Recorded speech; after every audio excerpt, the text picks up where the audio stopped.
Welcome to the HR Anchor Weekly News Update. I'm Miriam Aligbe, and here are some of the top HR and workplace stories making headlines across Nigeria this week.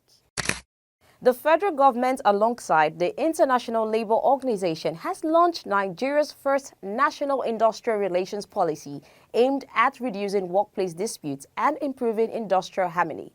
The Minister of Labour and Employment, Dr. Mohammed Dingyadi, says the policy is designed to strengthen dialogue between government, employers and workers while promoting decent work productivity and job creation.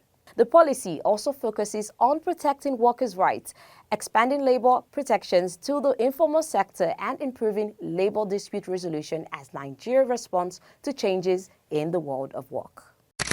The Joint Action Committee of NASU and SANU says it will suspend its nationwide strike from May 11 following fresh negotiations with the federal government. The unions began the strike on May 1 over delays in salary renegotiations and unresolved workers' allowances.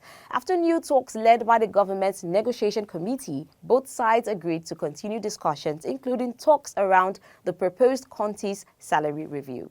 NASU and SANU say the federal government has now pledged to conclude all outstanding renegotiations within 2 weeks of the strike suspension. The unions have directed branch leaders to brief members across the country and ensure full compliance with the suspension beginning May 11.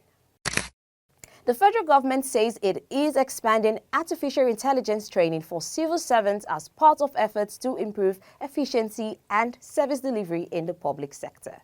Head of the Civil Service of the Federation, Mrs. Didi Wilson-Jack, said AI is becoming a key part of government reforms focused on digital transformation and better public service operations.